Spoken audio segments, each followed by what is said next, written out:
Hey, it's 7 p.m. on the Pacific coast of the United States. It's howdy doody time. No, not really. That kind of dates me, doesn't it? It's hump night. Of course, that dates me too. Okay, hump night. Wednesday, November 26, 2008, and you are listening, my friends, to Lundon Calling, the talk show you've been waiting for. At least we hope you've been waiting for it. My name is Ace Lundon. Welcome, welcome all you wild and wonderful weirdos out there in Podland. Thank you very much for tuning in to the live show. The pre- and post-show music is provided by Sonic Eccles. That's E-C-C-L-E-S. Okay, and you can find out more about Sonic on our website. I'm supposed to warn you that in advance every show that if you have virgin ears, don't listen. Folks tell me I have a potty mouth. Lance specifically tells me I do. And who is he? He's my wonderful, wonderful co-host on the show. So I've got a potty mouth and he likes to drink a little bit. Lance, are you there? I am. Okay. Happy Thanksgiving. Yes, I suppose so. It hasn't happened yet here in the United States, but tomorrow it will be. It's Thanksgiving Eve. That counts. Yes. Canada already had their Thanksgiving, and I don't know what all of the rest of them around the world are doing, but yes, tomorrow in the United States we have Thanksgiving. Well, Lance, we've been having this, the fourth show, I believe? Sounds right. Yeah. And folks, we're kind of just feeling our way along, figuratively speaking. And we're trying to see how things will work. We may be making changes. We may not be making changes. Who knows? Is this how you're going to fire me? You're just going to fire me on the air? No, I'm not going to fire you. You're too far away to get fired. Oh, good. Folks, he's in Atlanta, Georgia, and I'm in Bullhead City, Arizona. There's no way I can fire him. Nuh-uh. I can send him something in the mail, maybe, but that would be naughty. Besides, I like him. He's young, he's cute. All of the girls so far, and even a few of the boys have said he was, so I guess we're going to just keep him, and I'm glad I got him.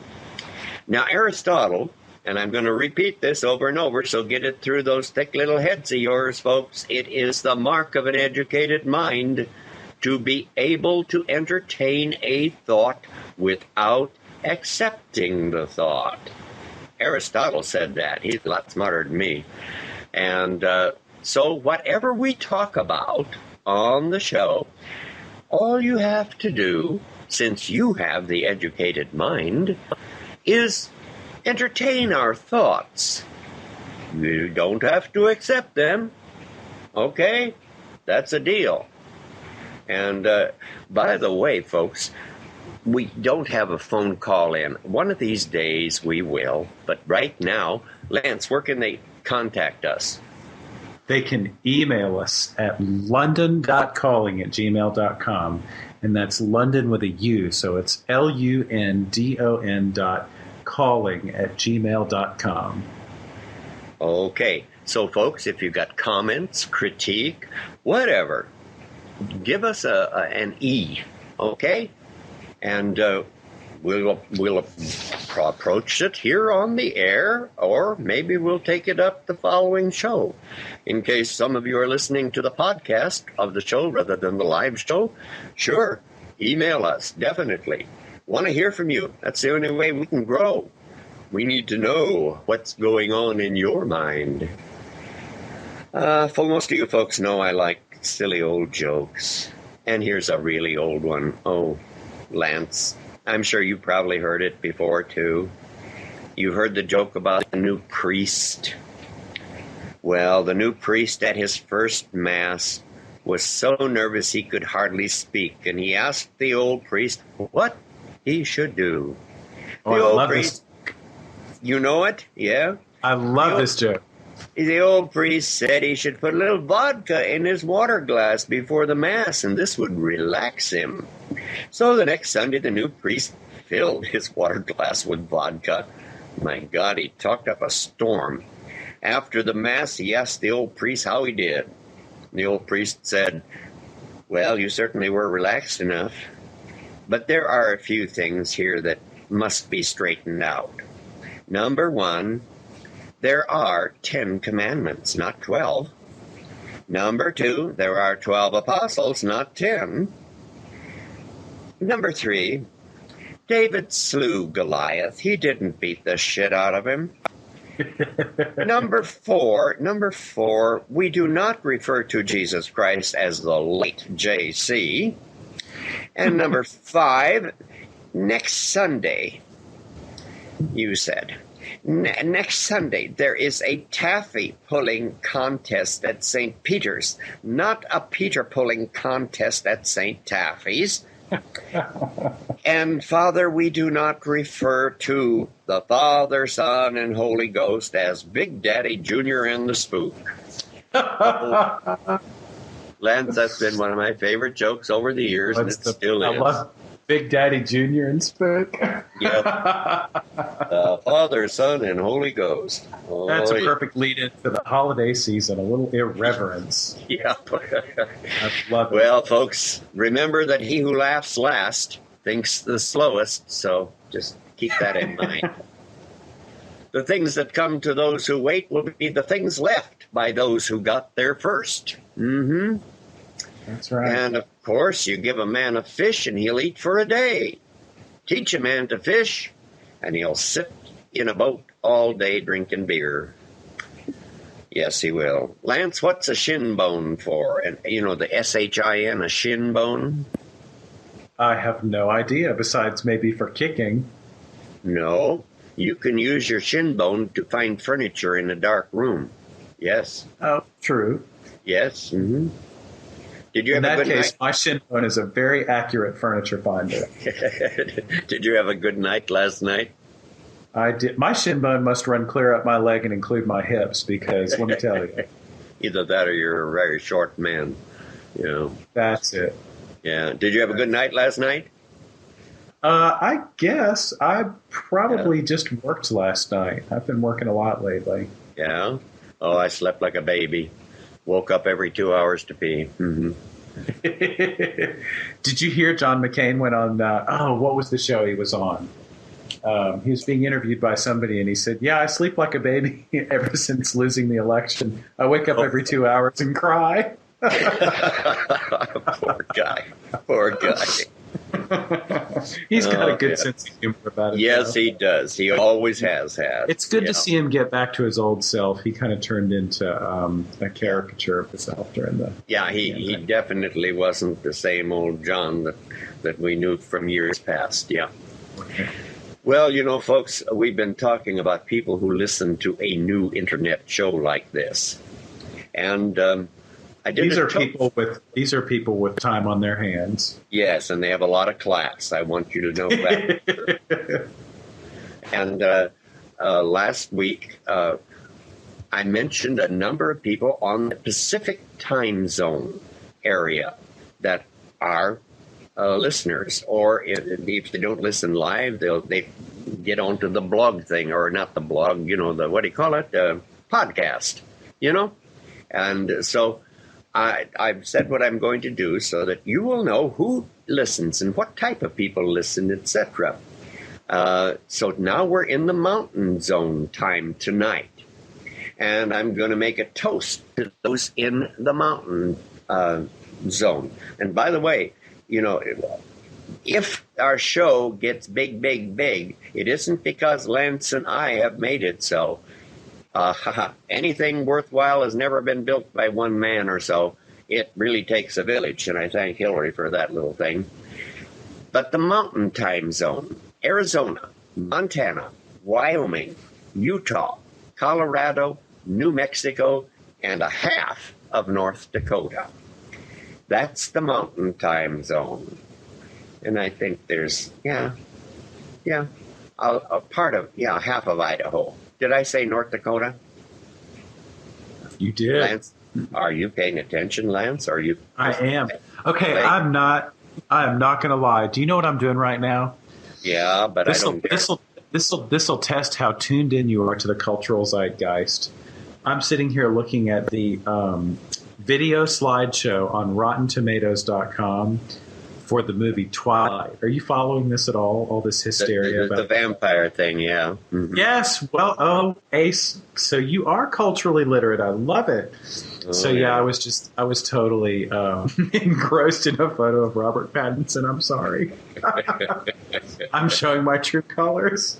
But you did say half of North Dakota. I was listening. Yeah, it's okay. Well, I just check up on you, you know. So I'm going to toast the Mountain Time Zone people. Jeremy Dreyfus. Jeremy was the first Mrs. Richard Dreyfus, and Jeremy and I have been friends for years. She's up in our Mountain Time Zone. And Jeremy, hope you're enjoying yourself tonight and taking care of yourself, girl. Okay? She's a wonderful, wonderful lady.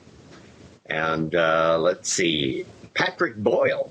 Now, Patrick was in Wyoming working for the railroad, and I don't know if they transferred him to Minnesota or what, but I think he's still in Wyoming. Then there's Jim Belshaw.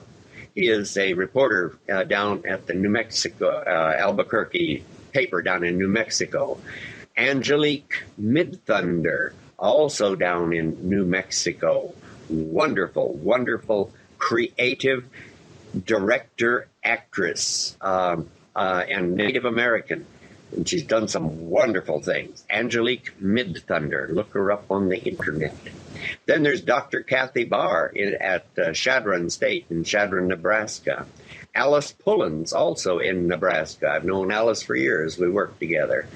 She lives on a ranch down there. Joyce and Tom Galster. Joyce is the mother. Tom is her son.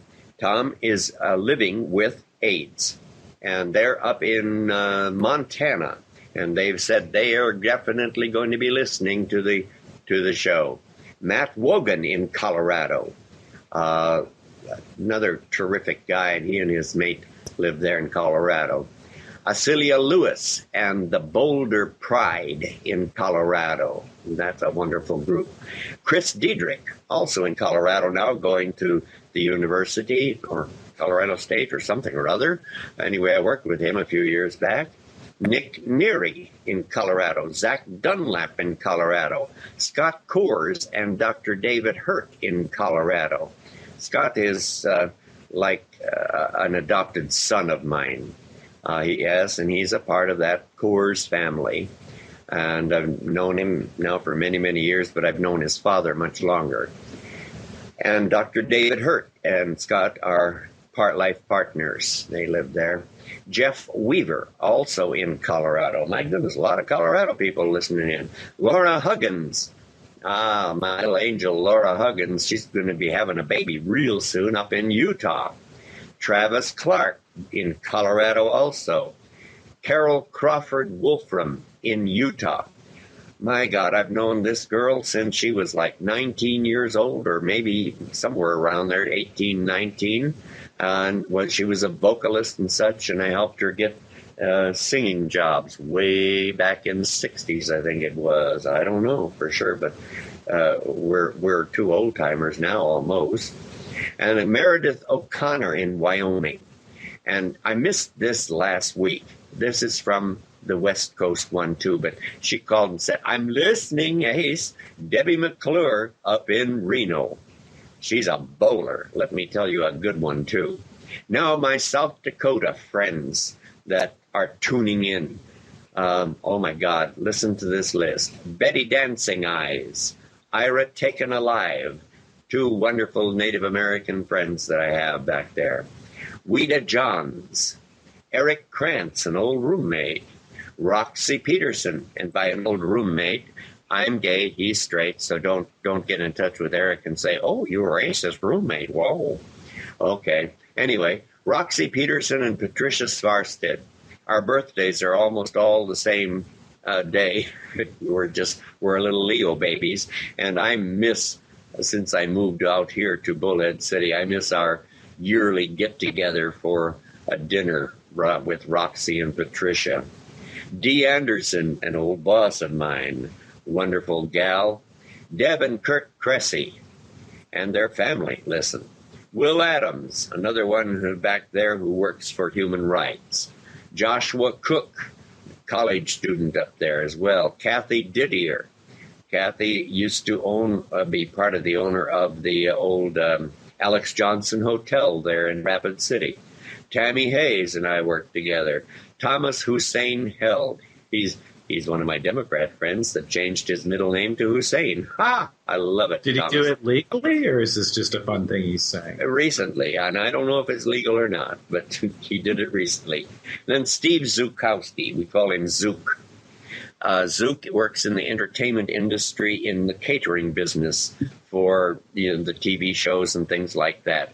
He lives in Rapid City in the Black Hills area, and he goes back and forth between California and such. A wonderful man. Elle Zimmerman, yeah, she's another great gal. Robin Wynia. Jackie Williams, oh, Jackie, you wild and wonderful Eric Clapton fan. Rhiannon Stickney. David and Autumn Kidd. David Kidd, I always call him Captain Kidd. David and I were roommates also at one point in our life. And David and Autumn just recently got married. And they have a wonderful little child. Jason Smith, who was just out of high school a little bit ago. Sheila Knight, my landlady and my wonderful friend Sheila Knight. Michelle Schroeder. I heard that she's moving to North Dakota, but she's a South Dakotan. Kim and Rachel Howard. Oh, my gosh. These two, Lance, you wouldn't believe it. Rachel was a student of mine in my Acting for Everyone class. And Tim, I've had a lot of roommates, so Tim was also a roommate at one time. And I watched this cute little gal, and I watched her have her eyes on this handsome young man. And sure enough, she snagged him, or he snagged her, I'm not sure. Anyway, they've been married for a number of years now and got a beautiful little daughter. And she now works at the School of Mines and Technology. And Tim is just slaving as normal people do, trying to make a living back there. Laura Bidwell. Laura owns the Wild Burro bookstore down in Hot Springs. Jennifer Kindle, another wonderful Native American friend of mine. Todd and Judy Regioni. Todd is a musician par excellence. He travels to New York and to L.A., and his home base is in the Black Hills of South Dakota. And he does backup for different things, and he also does gigs solo. Margaret Testerman, wonderful, wonderful lady, and her large family. Bob Heller was with an orchestra back there, and Bob and his wife have already contacted us saying they're listening. Pat and Martin Jurish. They are in they sell things, real estate. I guess that's what real estate salespeople. I don't know. Anyway, they have these big auctions and such. Wonderful people. Danielle and Beeve. His name is Beaver. Beeve. I never knew where he got that name. But Danielle and Beeve Reller up in Deadwood, South Dakota. Folks, if you haven't been to Deadwood or seen it on television, it's quite a little town. Yes, it is, up there with Calamity Jane and all of those old timers that lived up in that town. Peggy Dittmers, Detmers. Peggy is a phenomenal sculptress, and if you ever go back to Deadwood and see Kevin Costner's facility back there, and you see all of those marvelous sculptings of the bison. Peggy did those, and she lives there too. So that's some pretty wonderful people in South Dakota. And here, Arizona, here we come. We've got some listeners here too, believe me. Kim Pearson, she's the executive director of the Trans Youth Family Allies, and she's also the president of the Transgender PFLAG Network. and she's a board member of the Rainbow River Pride. This wonderful lady she's something else, let me tell you. And her transgender child is Sean Dedrick. And he is he is a TYFA public youth advocate. Then there's Kingman, Arizona's J.J. Palmer, or Janice Palmer, also transgender, and she's thinking about running for political office. And another, she could make it. She's a great person, let me tell you. And another TG down in Havasu is Maria Ponte. She is a CPA, deals with figures and such. Okay, then there's Adrian Avila, wonderful artist. I think that he's going to be a really well-known artist in the years ahead. I'd love to live long enough to see that happen because he's really excellent. Glenn Scarpelli. Does that name ring a bell to you? It doesn't to me. Who is that? No? Okay, Glenn Scarpelli. Does Valerie Bertinelli ring a bell? Oh, yes. What was that, One Day at a Time, or what was that show? Well, that and like a million Lifetime movies. Well, I think One Day at a Time was the TV show, right? Oh, yeah. Yeah. Okay, well, Glenn Scarpelli was Valerie Bertinelli's little brother on that show. Oh. And Glenn... Valerie Bertinelli she's also my B-movie personality, just so you know. She might be, you say? She's also my B-movie personality, my Hollywood B-list. Oh, she is. Okay. Yeah, I used to be in this online match game thing with a bunch of friends, and we all had to have Hollywood B-list personalities, and I was Valerie Bertinelli. Well, I met Valerie when I was at the Palm Springs Book Fair, being an author and such. I was invited over there and spoke and such. And Valerie you were there, it was the book fairy. Yeah, well, we didn't publicize that fact, however. But, Ace, like you can hide it. I had my wings tucked. And right. You've been watching too many vampire movies.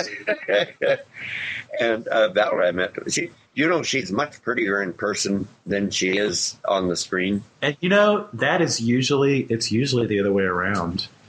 I know. They're usually a little rougher in person, so that's really quite something. Oh, I was shocked. She is really beautiful. You were shocked. Yeah, because I know. Listening. No, listen, I know that people on the screen, when you see them in real life, you say, boy, did they really fix him or her up, because they don't look that good in real life, but she does. Yeah. She looks better. Glenn Scarpelli was her little brother, and his life mate, Jude Bollinger. They live in Arizona, and they have a thing called Sedona Now, and it's on the television Phoenix station down here. Michael Marzak, yeah. Mm-hmm. Michael Marzak, another transplant from South Dakota to Arizona. We were neighbors back there, and his mate, Kelly. Bart Williams, the actor, is here. He moved from L.A. to Bullhead City, Arizona. And Paul and Tanya Gansur. God, I don't know what my life would have been like if they hadn't been in it. These two are just absolutely wonderful. We are vicious Scrabble players, though, and it would be just great. It would be great, but Paul cheats. Oh, God, he cheats. Yeah, but anyway, Tanya and I put up with him, and they've got 3 wonderful little children now. John Adams, not the president, but John Adams lives here, and he's been involved along with, Todd Foster and Tom Peacock in getting a PFLAG chapter started here. Then there's Terry Curry up in Kingman. She works for the telephone company up there. And Jerry Garcia. No, not from the dead. This is a Geri. It's a female, Jerry Garcia, and that's her name. She was a listener to my show at KTOX, and she listens now too. And then there's David Leo at Arizona State University. He has he's head of some student union thing down there that deals with the gay students and such. Wonderful man. Suze Grenio, another great gal that was one of my strong fans when I had a club act. Martin Sanguinet, a nurse that travels back and forth between Arizona and California. Melissa Chapman, another old friend. Roland Perea works over in Laughlin at one of the casinos. Dana Kosei, a student of mine. She is a senior this year. She tunes in. Jeff and Joe Keys. Terry Holmes. Joan and Wally Clark. Joan sat behind me in high school for 4 years. She married Wally, and they lived down here in Phoenix and listen in.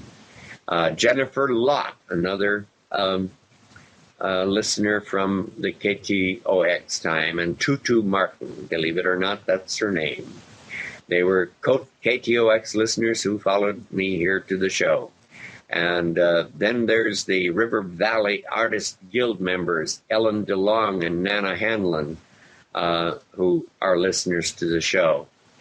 And by the way, Todd Foster and Tom Peacock with the P-Flag thing, they're hoping that one of these days they'll be able to soon get legally married. And then, of course, there is the magnificent Michael Candela, producer, director from L.A. and from New York, who now lives here in this little tri-corner area of the world. He has the Mojave Community Players, and we're producing a Happy Holidays, a production of Bullhead City and the Bullhead City Municipal Arts Commission next month on the 18th. And I'm going to be a part of it. He said, gotta get into the community spirit, and we're going to be doing It's a Wonderful Life. So there are some pretty special people in that group, aren't there? Yes, well, there. And I'd like to put in a vote for Glenn Scarpelli being pretty special, because when you mentioned him, I went and Googled him. And he and his partner, they win the I Wouldn't Kick Him Out of My Bed award for tonight. Yeah. They apparently own a TV station in Sedona. Yeah. Did you mention that? Yeah, I did. Yeah, okay. I've got to tune up your hearing aid there, guy. Yes. Well, it was a lot. Now it was a lot of information to take in. Okay. I take back what I said. It's called Sedona. It's called Sedona Now. Yeah. That's the name of the show or the station? That's their company and station and everything. Yeah, Sedona Now. Interesting. And they are doing just a bang up job with that. Yeah. They better be doing a bang up job as hot as they are. Yeah. Well, Glenn is a nice looking young man. Jude was a model, I believe, I can see that. Yeah. Now we've got a lot of international fans that are beginning to come on to us also.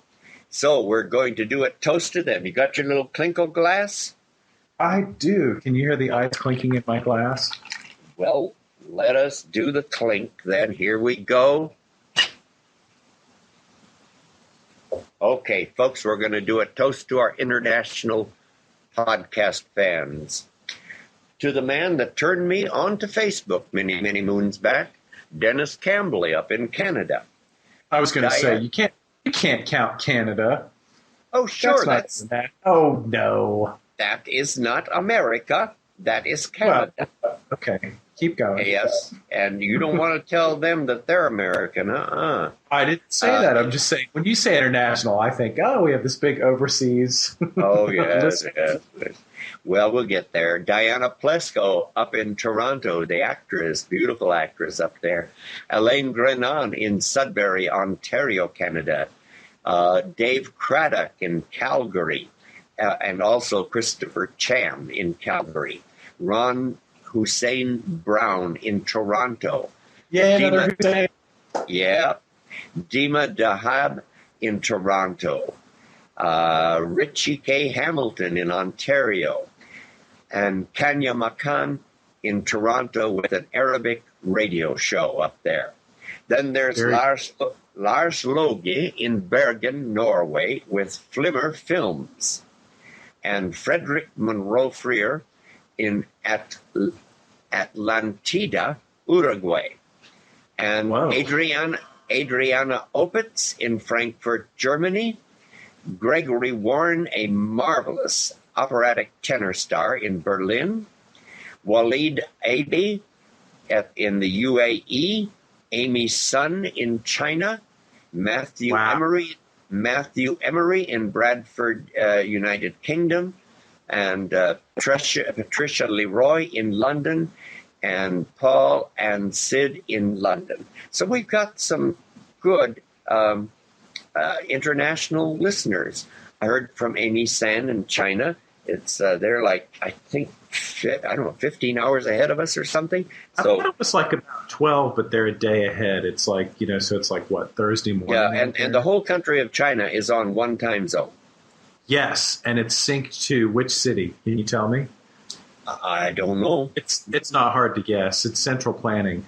The entire country is on the same time zone as Beijing. So basically, it sucks to live in Western China. Oh, yeah. I can't even imagine. So basically, I guess if you're in Western China, it gets dark around lunchtime. I don't know. Yeah.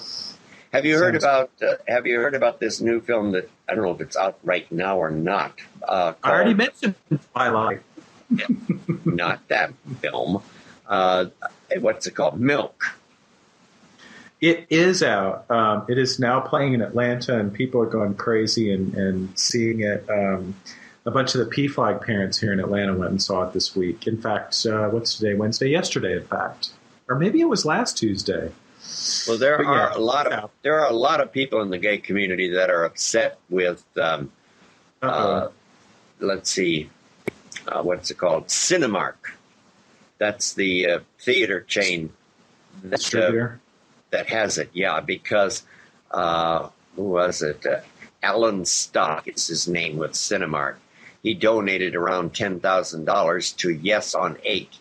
And so there are yeah, I did. And so there are a lot of gays, a lot of gays that are saying we shouldn't go and see the movie in a Cinemark theater, just to let old Stock know that what he did was a real no-no. Man, I think that's totally where it's at.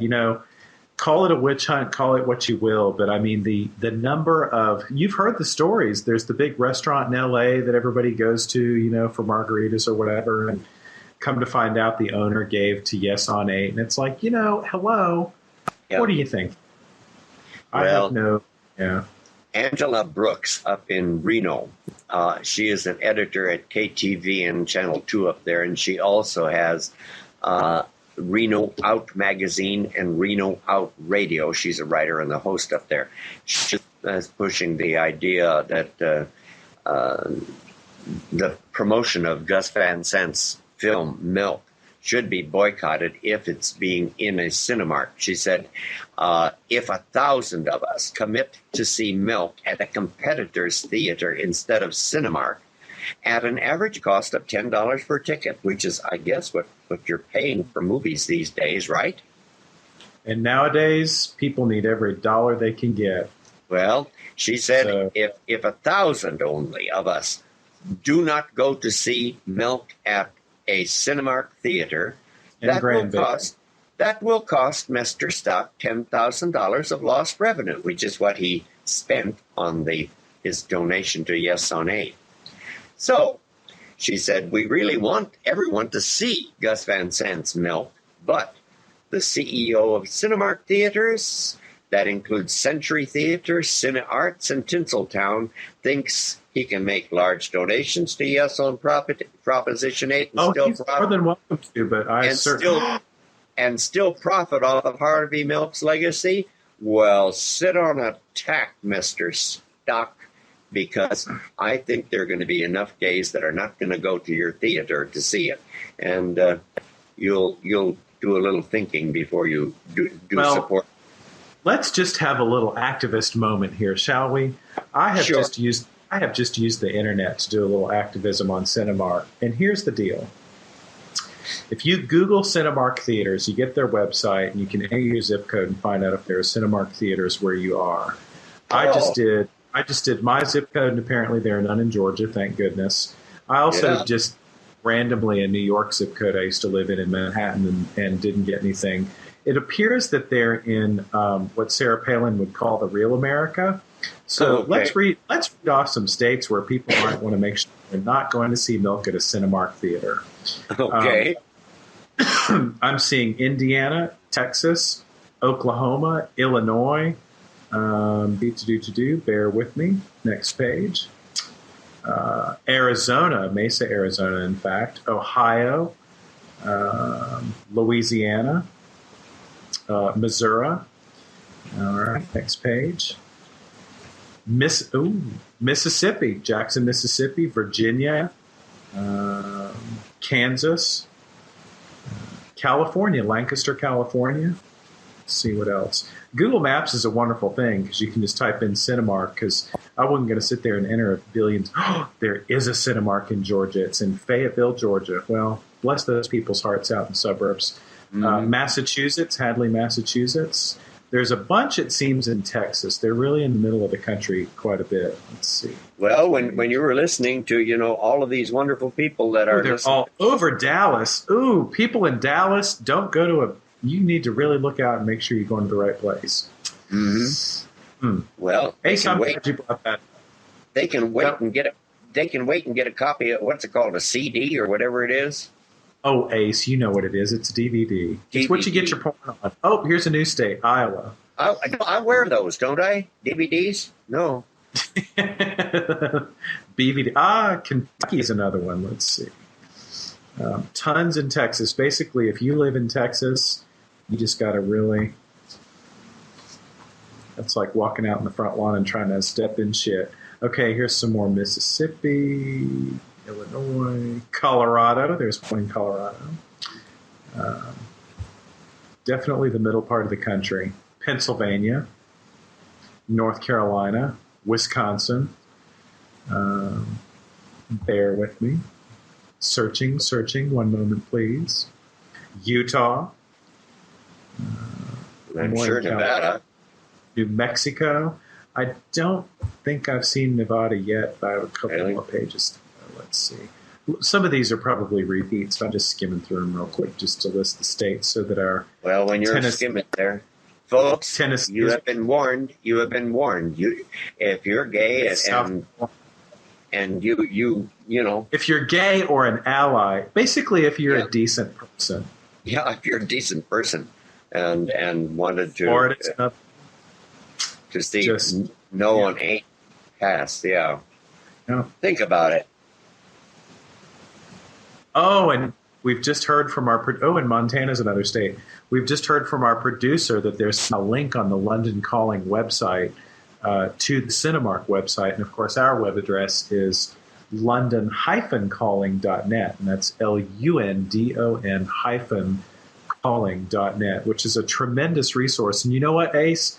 We've been hiding our candy tonight because we are 39 minutes into our show. And you know what we haven't mentioned yet about our website? Bart. There's a link from our website to iTunes, and you can now download our podcast from iTunes. I don't know what iTunes is, Lance. iTunes. Ace. What's the big deal? What's the big deal? You're even online. I'm just going to say it. You kill me with that. Don't know what iTunes is. Do you listen to music? No. You do, really? You're a performer. Do you not listen to music because you hear all the errors and stuff, and that drives you crazy? The mistakes. No, I sang professionally for so many years, and I grew up with music. And do you not listen to music because it conflicts with the voices in your head?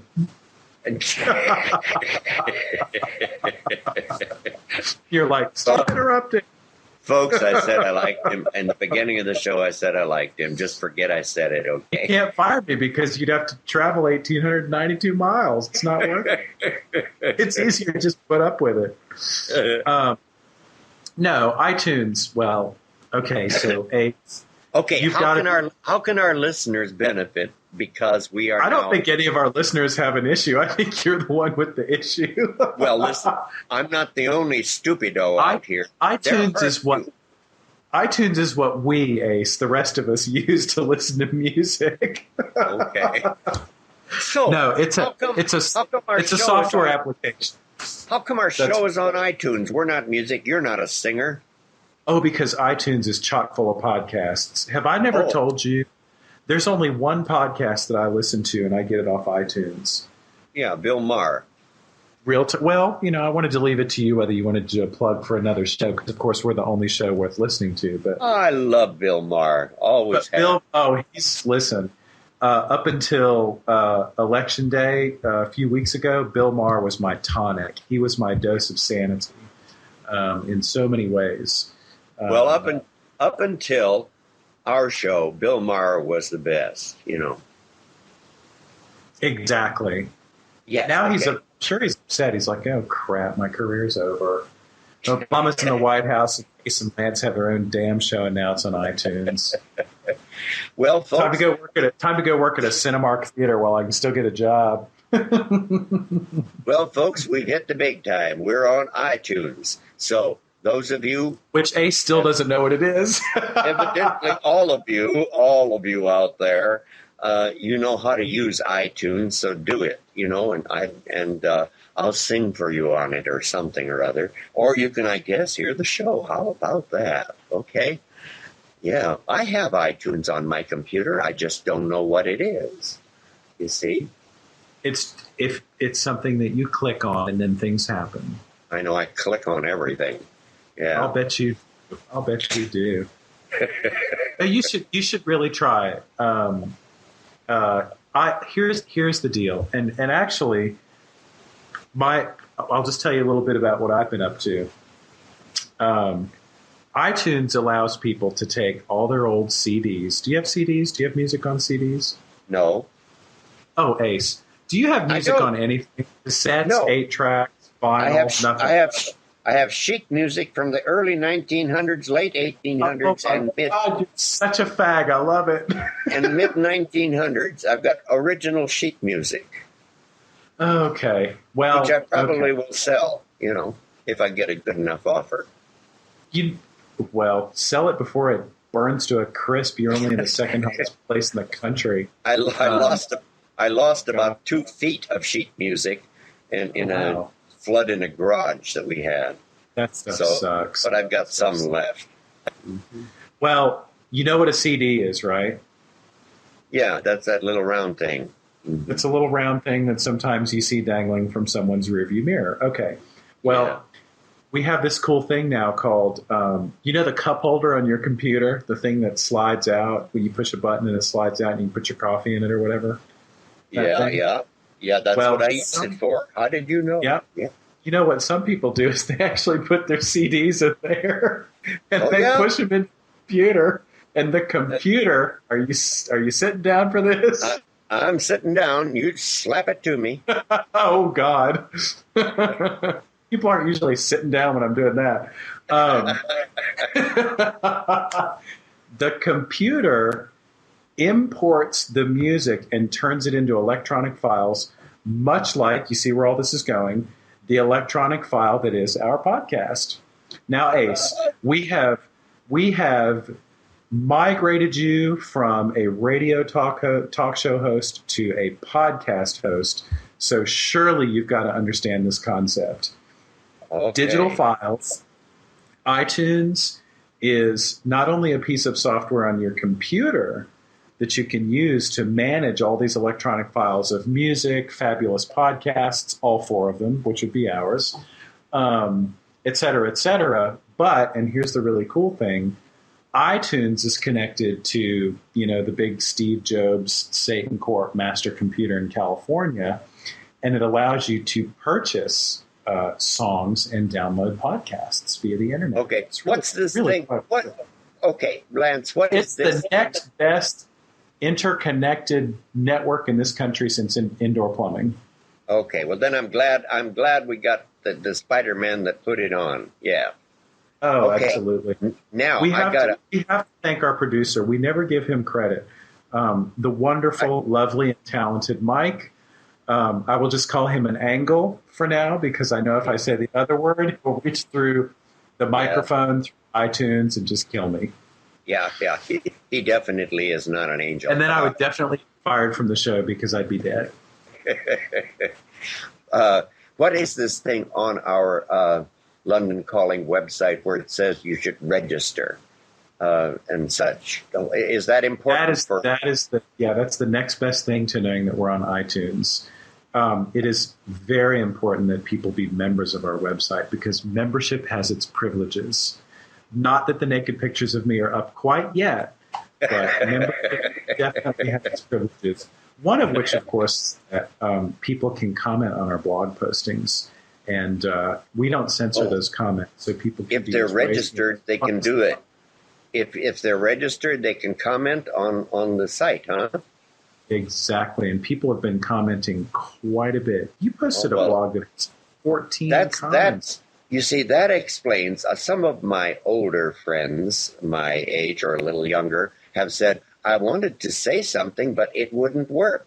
And I didn't know it. You see, I didn't know enough to tell them, you got to be registered, you stupid little thing, you know. You stupid little non-iTunes using so-and-so. Yeah, you're in my class, and here we don't know, you see. So, okay, folks, register. That way you can comment, okay? It's easy. It's painless. We don't require your social security number. It doesn't tell us anything about you except your name and your email address. And they're protected, aren't they, on these things? Everybody's always afraid to put anything into the web. Well, we're not asking for their credit card numbers. No, but I mean, everybody says, I don't want to put my email address on. Well, I said, are you kidding? It's what you send to me. You know, if they're skittish, then I would say, use that X-rated email address that you use for all those other little sites you're subscribed to that you don't want your partner to know about.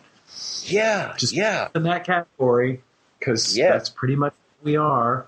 I could send them some very surprising things. Yeah. Oh dear. Going back to milk, not to the farm. Not to the farm, but to the film Milk. How do you segue from email privacy to milk? I don't know how I segue. Because here's where my mind went when you mentioned protection. Do you know what Monday is? I don't know. Oh, Ace. Yes, you do. Well, it's the first day of the week. But it's also the 1st of December. Now, what is that? What is that to our people? That's World AIDS Day. Amen, brother. Yeah. So, what do we want? What is it about World AIDS Day this year that we should be talking about? Well, I think I've got something on that coming up in the show here, but I'm not sure. I haven't gotten to that point yet. We've been chatting. But yes, we will. Ask. We will talk. No. You see, I'm old, Lance. I can't go off script, so to speak. Otherwise, I get all messed up. Well, I'm sorry to have preempted your. All my friends know that, So I'm going to go back to milk before I forget it. Because we'll do milk first, and then we'll get to protection. Yeah, we forget a lot of things at this age, you see. David Mixner, one of the old-time pioneers for gay rights. He's about 10 years or so younger than me, but we worked together back in those early days of pioneering for gay rights in Los Angeles. He now lives, I don't know what state it is, but he lives in Turkey Hollow on the East Coast someplace. And he's got a little thing. His blog site or something is called Live from Turkey Hollow. And he was saying Milk is a movie about our history, our heroes, our struggle, and the power of one individual to create change. The movie is a universal story to inspire and give hope to everyone. The movie, now he's seen it, depicts how hatred can lead to assassination of not only Supervisor Harvey Milk, but also Mayor George Moscone of San Francisco because of their ideas and courage. they were assassinated. And there is nothing funny about this powerful and well-done drama. And he said, so what did David Letterman say when he was talking with James Franco? Evidently he's in the film. Franco, delicious. Huh? Yeah, I said, Franco, you know what? Skip the turkey, skip the pumpkin pie, go see Milk. Okay. Well, anyway, he said Letterman was saying almost the entire interview was about Franco and Penn, Sean Penn, kissing in the film. And so Letterman even left the impression of ugh when they talked about two men sharing an intimate moment. Now, David Mixner says this is not acceptable from Letterman, and GLAAD, GLAD, should be all over it. So, folks, if you're with the wonderful GLAD organization, jump on Letterman's tail there and tell him, this film has a chance, I think, of Academy Award nominations. No question. Yeah. Harvey, by the way, was one of my columnists when I was a managing editor years ago. He was a columnist. Publication? Huh? Which Pardon? Publication? Which publication? The Coast to Coast Times. And the Pacific Coast Times and the Coast to Coast Times. And Harvey was one of my columnists. And he was there when he was assassinated. And we had that awful message that came through that day. And so, but he was a wonderful man, I tell you, he really was. Now, we talked a little bit about what Angela Brooks up there in Reno is doing on Out Radio, trying to get people not to go to see the film if it's in this century Cinemark theaters.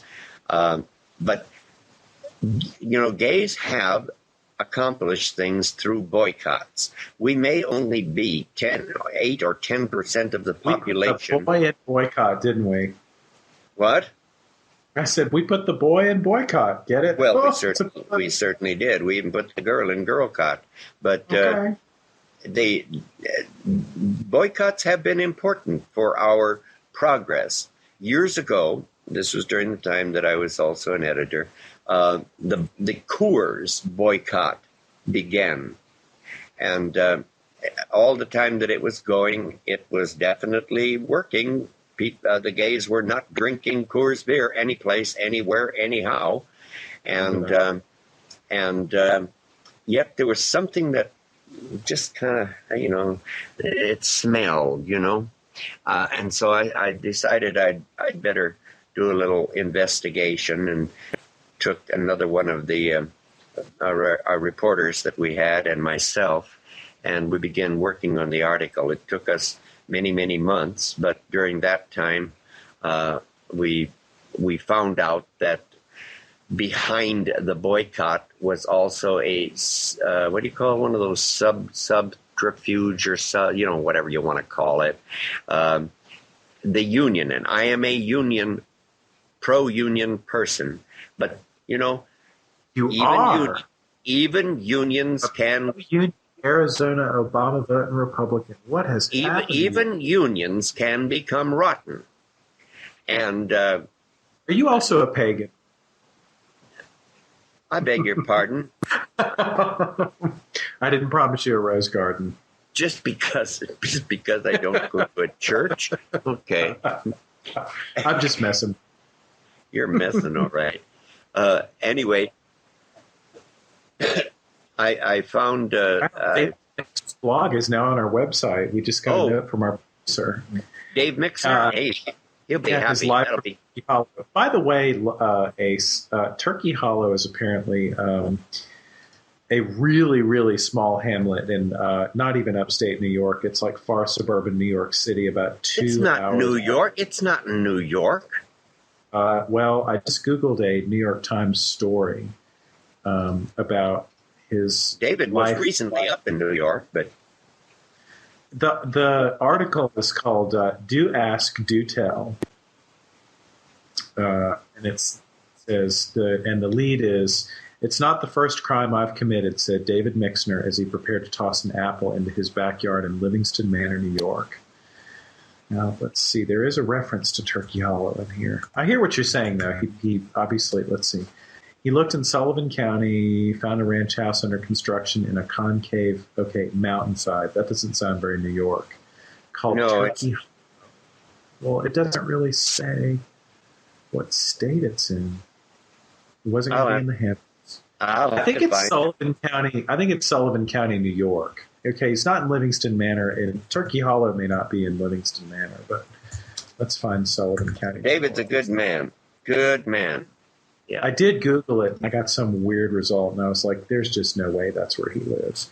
Now, Sullivan County, well, here's the thing. Sullivan County, New York is, according to Google Maps, it's actually just down the road from Livingston Manor, so between Livingston Manor and New York City, so like maybe an hour and 50 minutes from the city, right at the edge of Catskill State Park. So, well, I know he had snow recently.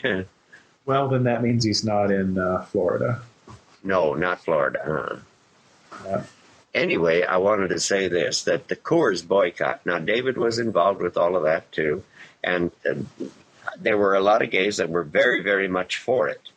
But after doing months and months of research on it, we found out that Morris Kite, who was a wonderful old gay rights activist, but heavily behind the union behind him, etc., the union had Morris, and they literally used our community, the union did, to get at Coors because Coors did not have a union.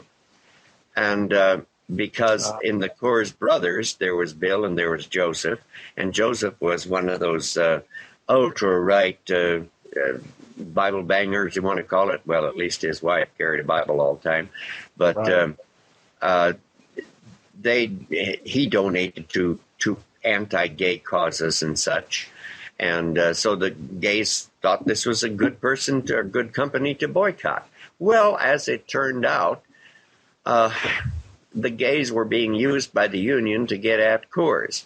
And I ended up writing the article on it. And man, I got my tit in a ringer from the gay community because I was going against what they were saying. But there again, when you are a reporter, you search for the truth. This is why I do not, I look at our news people that we have today. I tell you, we've got some fine news people out there. And some of them are a little part of the left, and some of them are a little part of the right. But the majority of them, they really try to search for truth. And but the boycott worked, because I asked Bill Coors years afterwards. I says, "How bad did the gay boycott hurt Coors?" And he said, "Millions of dollars, millions." Oh yeah. So boycotts do work. By the way, I got this note from the College Democrats of America National Black Caucus. DeAndre Pickett is the new boy there that is in charge of it. He's just a young man, and he's a fine young man. He's they're hosting a midwinter conference in February. The location and official site hasn't been released yet, but he has the chairman. Is one of our Georgia people, in fact. Am I wrong? Yeah, he is. He's down in Georgia, yeah. And he, as chairman, he's trying to push diversity within the organization, and he says, "I will go at any cost to do so." He's a fine young man. So, folks, if you're thinking about the National Black Caucus, the Young Democrats of America, College Democrats of America, check this out, because he's doing a fine job, and he needs help. He needs our help. Because what he's doing is not easy. It's a heavy-duty activist type of thing. Right. Yep. So I ran across a quote from a police chief. His name was Tim Heaton. They'd had a hate crime in their area, and he said, "People who don't deal with a wide variety of people have a narrow outlook on life. And if you broaden their understanding, the hate will dissipate." And I thought, man, here's a police chief who's got his shit together. Amen. Because that is the truth. You get a lot of people in the, should I say it, in the rural backwoods area who don't have to deal with a wide variety of people. They do have a rather narrow outlook on life. When I came from the farm to the big city, oh my God, what an awakening it was, you know? But if you broaden the understanding of people, hate will dissipate. Right. We ought to have a few preachers out there preaching a sermon on that, baby. Okay. Yeah. I'd like to follow up a little bit on what I think I started it last week, where I talked about the word the three-letter word FAT, fact. You know, we don't like, that's another one of those N words almost. Fat. Nobody wants to be called fat. But I have talked about this for years because it is very, very important in my mind. I come from a family of some pretty big people. And we need to talk about obesity and how it is hurting people. It's supposedly taboo now to talk about, at least to talk about it honestly and in public. But, you know, my dad, when he was over 300 pounds, one time said to me, yes, he was a big man. He was a big man. Matter of fact, our neighbors know, you know, I grew up on the farm, and back in those days, we didn't have washers and dryers. You washed the clothes inside and you hung them out on a clothesline. And my mother and my aunt were saying, Ray has got, my dad's name was Ray has got to lose some weight. The neighbors think we're hanging tents out, you know. And with the waistline that he had, it could have been a tent, I think. Anyway, he said to me one time, he says, because he loved me, even though he didn't ever say that word until I was 28 years old. But he said to me, he says, you don't ever want to get this big, kid. And I said, Dad, I don't plan on getting that big. He says, you know, I haven't seen Junior and the boys for years. Oh, Ace. Yes. Folks, obesity can keep you from knowing that you've got Junior and the boys down there, believe me. And he says, about the only time I can know that they're there is if I put a little mirror up in the corner of the room, let it, you know, like, what do you call it? Oblique? Is that what you put it? And, you know, put it so that it looks kind of up. Then he says, I can go and stand and I'll say, oh yeah, they're under that belly still. Mm-hmm. So folks, think about your fat. But now, Ace, there are other reasons to not be fat besides being able to see your junk. Well, I'm sure, but wouldn't it be nice, folks? You know? Well, it would also be nice to not have heart problems and circulation issues and adult onset diabetes and joint issues. But yeah, Junior and the boys too. What would you say to those? I mean, what's all those little unimportant things, you know, like diabetes and death, you know, sure. Life expectancy. Yeah, but I guarantee you're going to miss out on one hell of a lot of sex. Now, you don't know that. You're making an I don't even know what the word is. You're making a fatophobic statement about you're assuming that only slim people have sex. You know that's not true.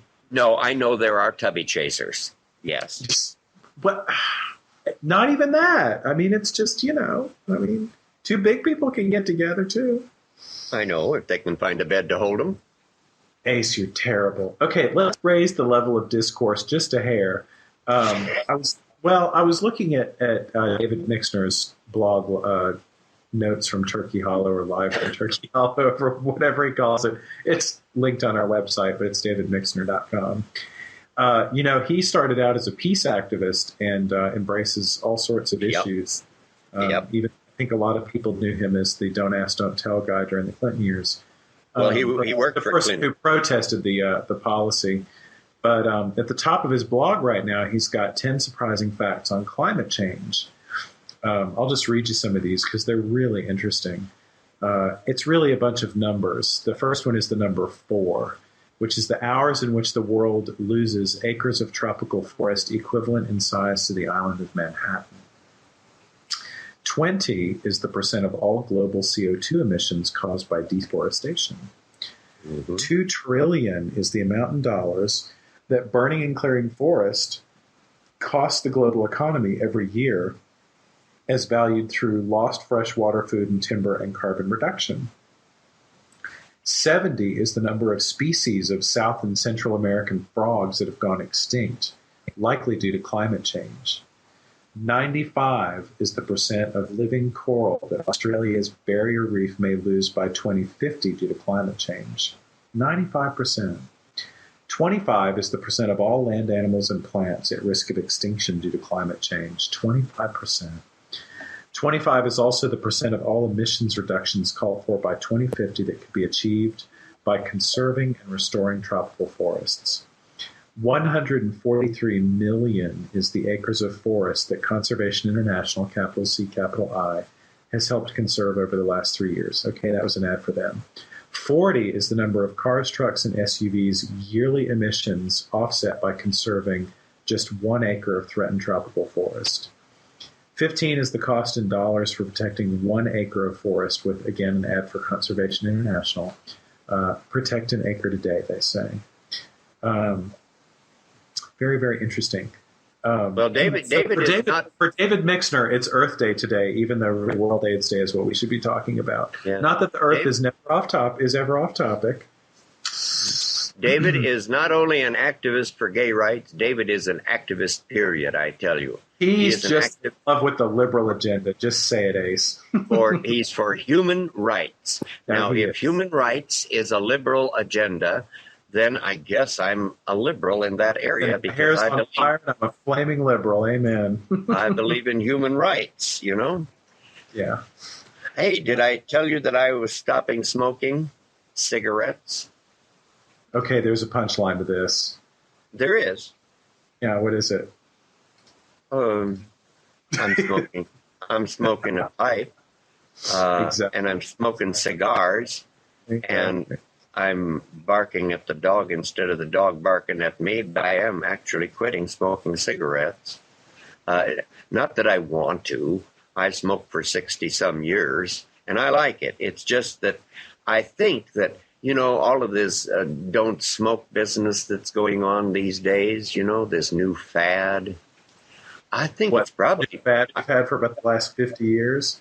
I think it is probably backed by the tobacco companies themselves, because as a result of all of this no smoking stuff, they now have been able to raise the pack of cigarettes from 12 cents a pack to $6 a pack. Guess who's making all the money on the no smoking? The tobacco companies aren't getting that. That goes to the states. Those are all taxes. Oh, sure. Those are all taxes that go to pay for, I don't even know what. Hopefully you can't tell me that those tobacco companies aren't making money. The world is too filled with greed. I'm too cynical to believe anything different. They're definitely making money. There's no question. But the rise in the cost of a pack of cigarettes, I think, has a lot to do with sin taxes as well. Sin? What is sin?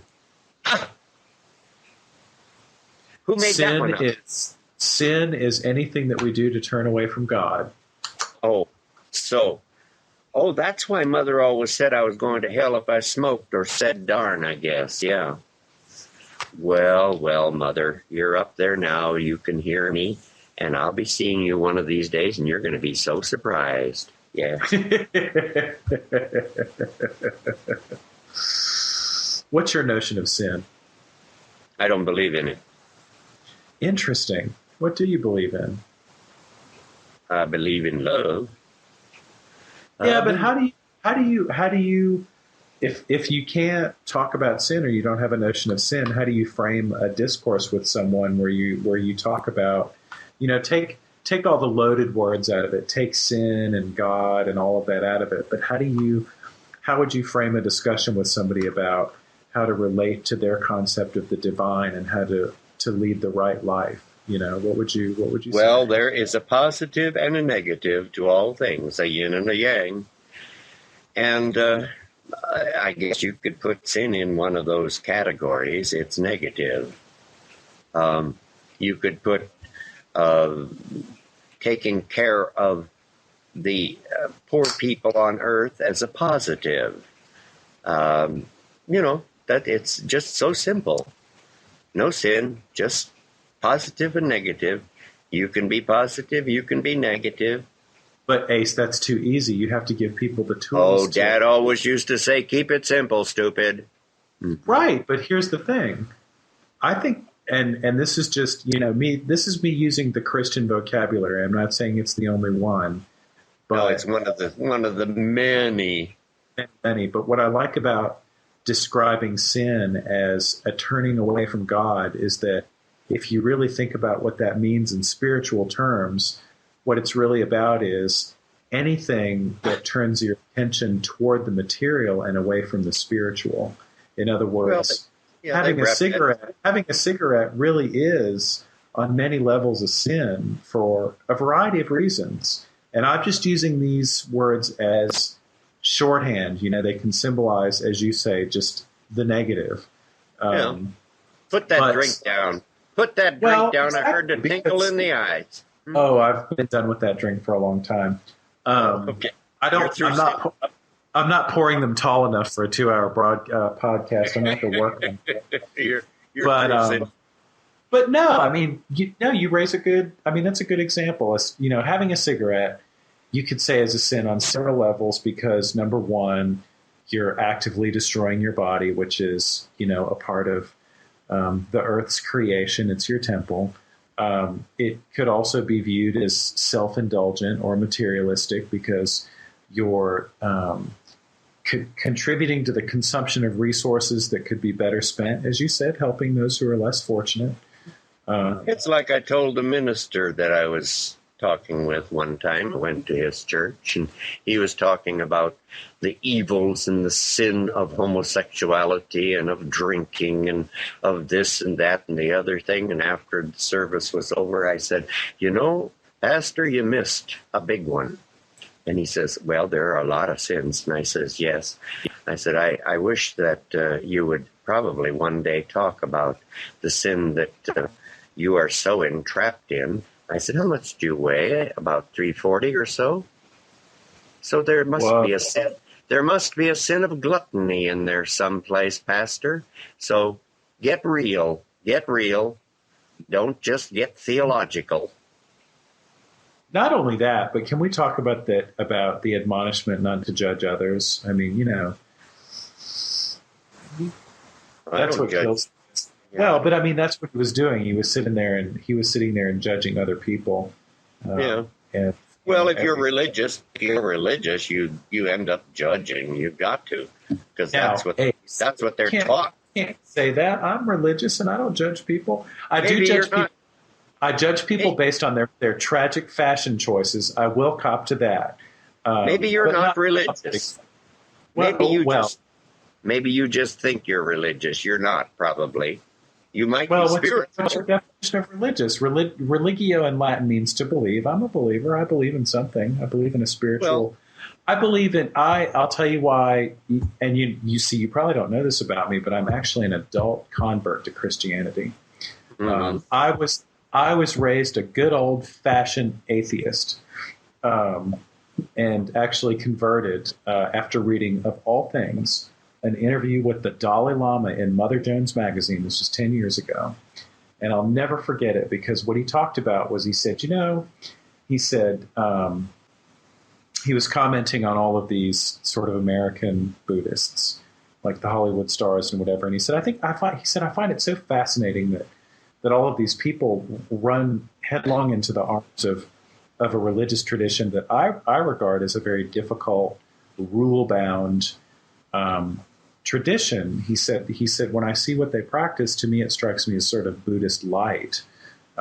He said, really, my advice to anyone, anywhere would be, if you feel like practicing a spiritual tradition, practice the one that's dominant in the culture that you are familiar with, because you will be the most familiar with that tradition, and you'll follow the path to enlightenment the quickest in that tradition. And I read that and I said, that's so true, because really I was raised unchurched. I was raised by people that thought that religion was for idiots, who really just had no idea how to make their own way in the world and needed to be told. But I'll tell you, I could walk into any church and pretty much follow what was going on, because it's the dominant, Christianity is the dominant tradition of the culture that I was brought up in. Yeah, here in this country. Mm-hmm. And I just happened to be friends with a really, really lovely local priest. And I said, you know what, I'm going to start going to church. And I started to listen to what he was saying. And he happens to be, one of the good guys who preaches the love gospel. And I heard that pretty loud and clear, and went and got baptized. And of course, once you do that, there's no turning back.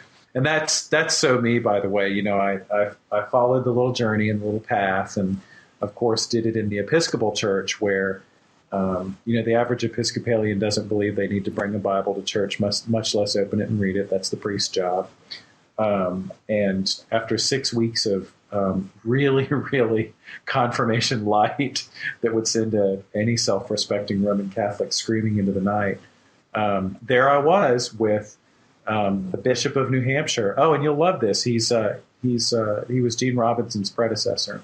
The Bishop of New Hampshire, with the little thing of anointing stuff, whatever it is. It kind of looks like that stuff you rub on your lips. It's a little tin thing. The oil, yeah. He's got the oil, and he's making the sign of the cross on my forehead. And it was only then, when I heard him say, "And I mark you as Christ's forever," that I was like, "Oh shit, this is for keeps."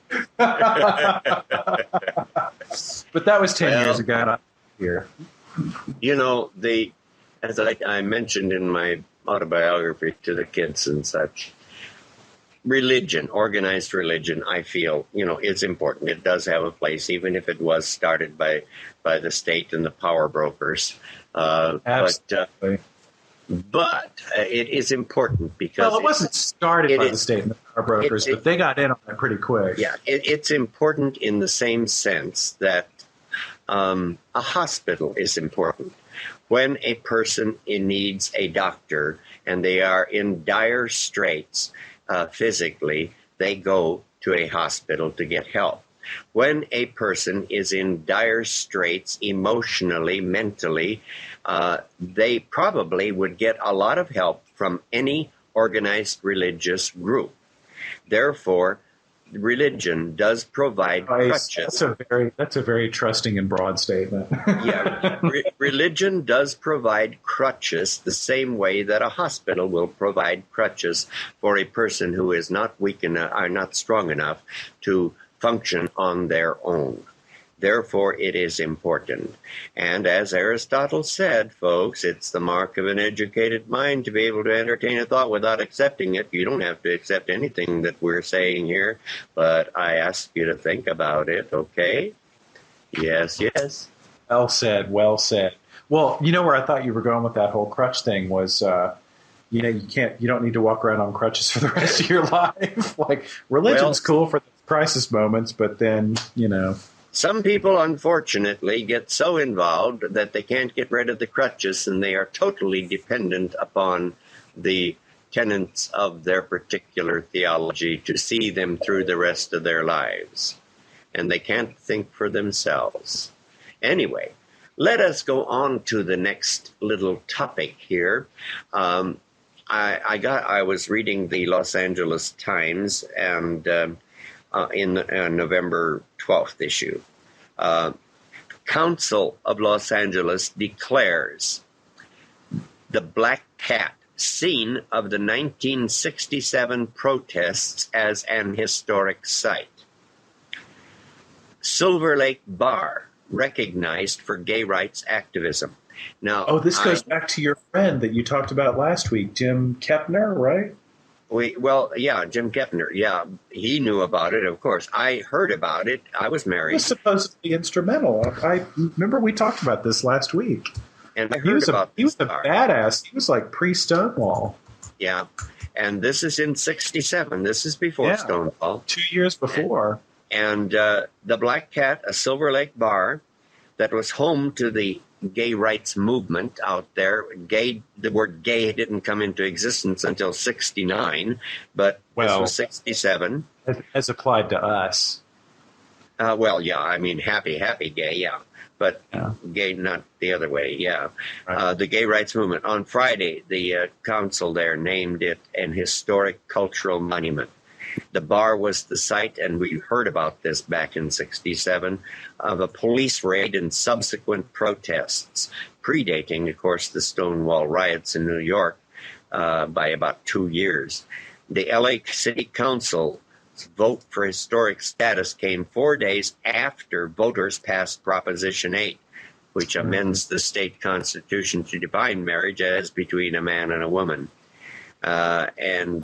Who was it? Let's see. Wes Joe, a Silver Lake resident, said, with Prop 8, we took 5 steps backward, but the Black Cat gives us the perspective that we've taken 50 steps forward since 1967.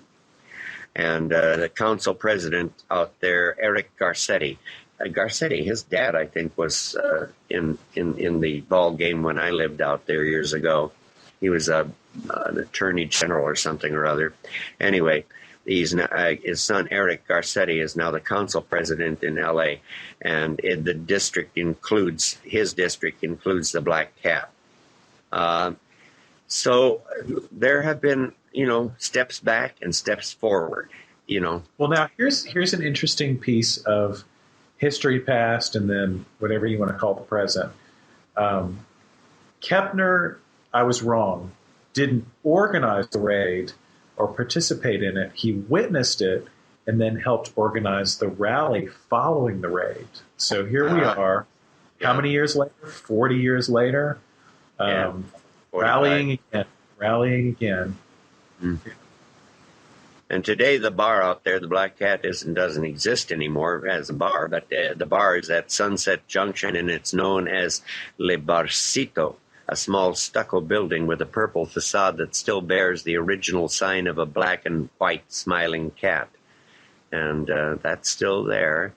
And so now it will be historically protected as one of the historic cultural monuments in Los Angeles. And I thought that's nice. Gay history. Too bad our gay history is all about getting chased out of bars. And well, listen, the bars, the bars were in those early days. That's about all we had. Oh, absolutely. Well, and it's, what? It's all a lot of people still have. Yeah, especially in the rural areas and such. There is a bar here in Bullhead City called the Lariat Saloon. It's not really a gay bar, but it's the only bar that gays go to. Just can't quit you, Jack. Yeah. So that's where gays end up gathering because they're so ostracized from a lot of the other places. Now they have the internet. Oh, sure. I'm going to go to the internet and have a lot of communication physically with someone. No. I'm talking about that comes later after you chatted with them online for a while. Oh, yeah. Well, I guess that works. Oh, sure. Don't act like now. You can fool me about the whole iTunes thing, but you can't fool me that you don't know how the internet works. Well, that's the chuckle of knowledge right there. I'll never tell. Got chuckle. There you go. I love it. Yet another benefit of being a registered member of the LundonCalling.net website, the inside track on Ace's internet life. Expanded previously unreleased material only available in the secret parts of the website. Lundon-calling.net. I got another one for you. The doctor, after an examination, sighed and said, "I've some bad news. Ma'am, you have cancer. You'd better put your affairs in order." Poor woman was shocked, but she managed to compose herself and walk into the waiting room where her daughter had been waiting. And she says, "Well, daughter, we women celebrate when things are good, and we celebrate when things don't go so well. And in this case, things aren't well, honey. I have cancer. Let's head to the club and have a martini." Well, after 3 or 4 martinis, the two were feeling a little less somber, and they were laughs and more martinis, and they were eventually approached by some of the the mother's old friends, who were curious as to what the two were celebrating. And the woman told her they were drinking to her impending end. She said, "I've been diagnosed with AIDS." Well, her friends were just aghast. They gave the poor woman their condolences, and they beat a hasty retreat. After the friends left, the woman's daughter leans over and whispers to her mother, "Mom, I thought you said you were dying of cancer, and you just told your friends you're dying of AIDS. Why did you do that?" "Because I don't want any of those bitches sleeping with your father after I'm dead."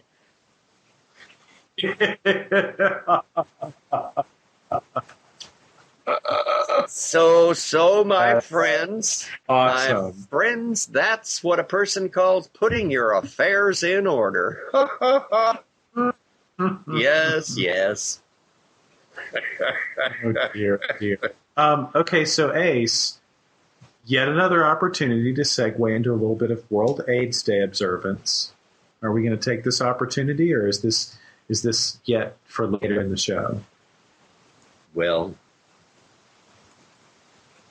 let's take a quick opportunity right now. Tomorrow, or on World AIDS Day, one of my oldest and dearest friends that, oh God, he was a client of mine in the entertainment industry. He was the original Mr. Animation. His name was Robert von Tiedemann. He was the original Mechanical Man and taught all the young ones that today are doing the Mechanical Man type thing. He taught those years ago. Bob died of AIDS on World AIDS Day a few years ago. And so I toast this man's great life because he was a wonderful entertainer and really paved the way for so many young ones that he taught, you know. There's that couple, that husband and wife. Well, they were husband and wife, and I think they got divorced. They did a big act in Vegas with their mechanical people, and Bob taught them. But Bob was never really recognized, but he lived his life as a victim of the AIDS virus, very, very well and very proud, you know.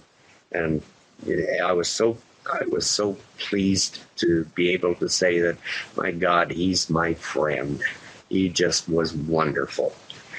And I'm missing him over the years now since he's gone. And of course, my Patrick died the 10th of December.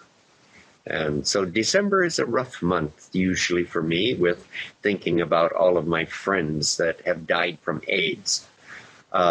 Because Patrick and I were involved in the very, very early days of people that had come down with this strange disease, and we ended up going to the hospitals to visit these acquaintances and friends of ours because no one else was doing it. Everyone was afraid to go into the rooms with them. So AIDS is something that I've been involved with now since, what was it, 81 or something like that? The first AIDS in Los Angeles? I can't remember. You? Well, you probably weren't even born. Ask me the question again. Were you born? Again? Were you born in 81? Ace, London. I'm not that young. Oh, I was born in 1970. Oh, you were about 10 or 11 years old then. Okay. Oh, I remember when AIDS was news. I remember reading about it and having that knowledge that I was one of those people who could catch it. That was really that was interesting, to say the least. Well, you know, we lost so many of the old timers that I worked with in those early days of gay rights and such, and so many straight friends in the entertainment industry, etc. I kept count until I hit 33, and then I finally said to myself, "Man, I can't do this anymore. I can't keep counting. Too many of them dead. Too many. From that stupid disease." Well, in that New York Times article about David Mixner moving to Turkey Hollow, he talks about having lost almost 300 people. I don't doubt it, because like I say, I stopped counting at 33. I just couldn't take it anymore. Yeah. And that was in those early days. Yeah. But you know, if you live outside, what was that little thing that we were saying that the police chief said, if, let me pull that up again on my machine. People who don't deal with a wide variety of people have a narrow outlook on life. Well, there are people who don't even know someone who has died from AIDS. I can hardly believe it, but they do not have a wide variety of people in their life, It has somehow escaped me. I don't know how. I don't either. Yeah. And I'm not that many years removed from, really the heart of the epidemic. I'm really only about, You know what pisses me off nowadays? What's that? The young people in our gay and lesbian community. They think that this AIDS thing is not bad. Heck, if I get it, I can live with it for the rest of my life and I'll be okay. Well, let me tell you, young people, AIDS is not fun. If you want to live on those pills that they give you, if you want to live through all of the crap that comes into your life from that little virus and say, oh, gee, I can live 20, 30, maybe 40 years. Well, I don't know if you can live that long or not. I just recently lost another old friend. He was 54, 56. He'd had AIDS for many, many years, a couple of decades maybe. And he was living with it. But God, what he went through. Jeez. Hospital after hospital after hospital over the years. He'd bloat up to 200 and some pounds, and he was only like 5'6". Then he'd lose all of that weight, and he'd get down to about 100 pounds, and back and forth and back and forth. My friends, if you think that's going to be fun, for God's sake, use a damn condom. Take care of yourself. This AIDS thing is not fun. And I don't care if you're straight or gay, because I've lost too many straight friends from it. You don't have to be gay to get AIDS, believe me. On that subject, here's an article from the United Kingdom. It's dated yesterday, in fact, from Times Online, timesonline.co.uk. Here's the lead. The number of men and women becoming HIV positive as a result of having, quote, straight sex in the UK has nearly doubled in 4 years, health officials said today. The total number of people living with HIV in Britain reached an estimated 77,400 in 2007. About 20 of those could be unaware they have the condition. Men who have sex with men are still the largest group living with HIV, but unprotected sex between heterosexual men and women accounted for more than half, 55%, of the total of 7,734 newly identified cases last year, which would be 2007. Yeah. 3/4 of the 4,260 heterosexual cases diagnosed last year were probably infected abroad. But the HPA, which I'm sure is their health administration, said that 960 originated in Britain compared to 540 in 2003. So that's the doubling right there. During those years that Patrick was suffering, I mentioned Jeremy Dreyfus in the early part of the show. Jeremy was one of my biggest supporters that gave me strength, because she loved Patrick so much too. And man, I couldn't have gotten along without her, and without my sister-in-law Anita. Those gals kept me going. I tell you, they gave me strength. because caretaking for someone with AIDS. Believe me, kids, if you think you're not going to get AIDS,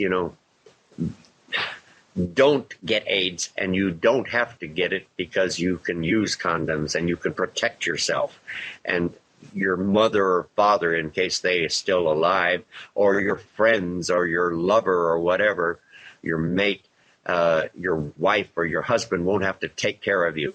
It is no fun, not only for the person with the AIDS, but it is no fun, believe me, for the person that is taking care of someone with AIDS also. So really think. My pastor has a radical position on condom usage. He basically says if you jump in the sack, and he's been in a partnered relationship for I think 26, 27 years, and he says it doesn't matter how long you've been with your partner. If you have sex without a condom, you are suicidal. That is his position. I think he's correct. Yeah. And one of the best ways you can keep from using a condom is get drunk. All you have to do is go out and get drunk, and then you don't know what in the hell you're doing afterwards. You could have I can get high. You could have sex with the neighbor cow, and you don't know it. So if I'm smoking weed, it's cool. I don't think so. So. I know you probably have a little more rational sense when you're smoking weed than you do when you're drinking, but nonetheless, I don't think it's a good idea. If you're going to have sex, you just please protect yourself. Yes. Here's another scary statistic. This is from that same British article. A total of 42% of heterosexual men were diagnosed late, and 36% of heterosexual women, compared to 19% of gay or bisexual men, making the heterosexuals up to 10 times more likely to die within a year of diagnosis. In other words, it's really an even greater risk factor for heterosexuals because, they think they're immune. They don't think their partners are bringing it home to them. They're not practicing the same sex or using the same safe-sex practices maybe that gay and bisexual men are using. And as we all know, with any disease, and that would include diabetes or anything, one of your biggest enemies is simply just not knowing that you have it. Yeah. And folks, if you think that I'm against sex, you got another thought coming. I like Ace has sex with himself all the time. Yes, I do.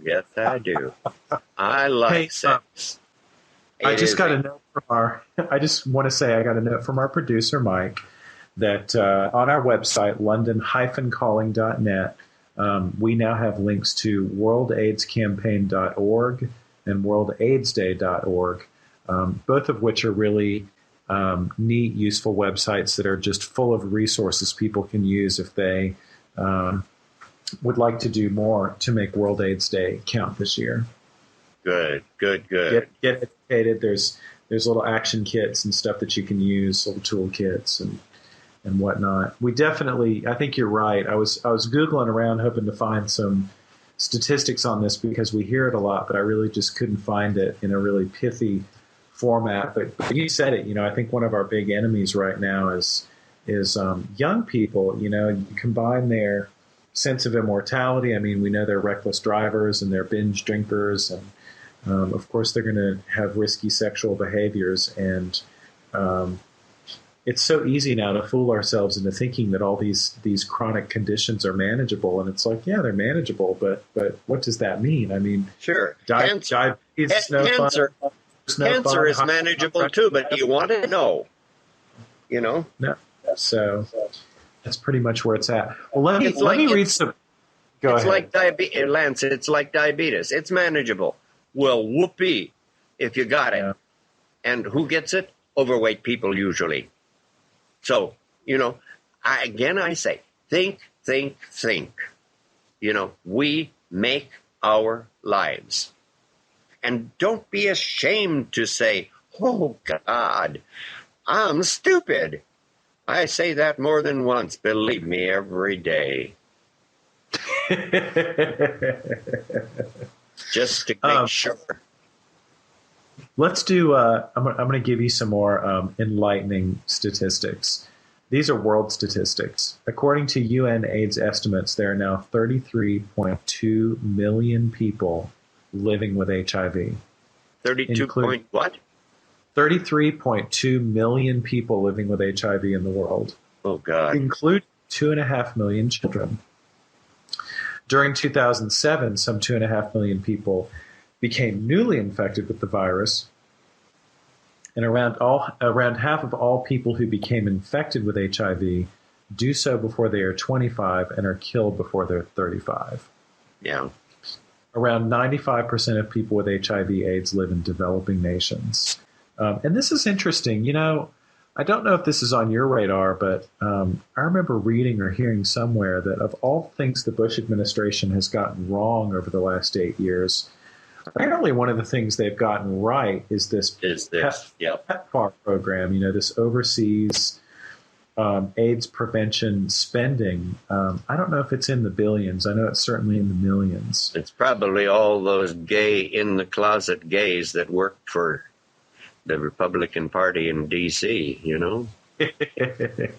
Oh, did I say that? Did I say that?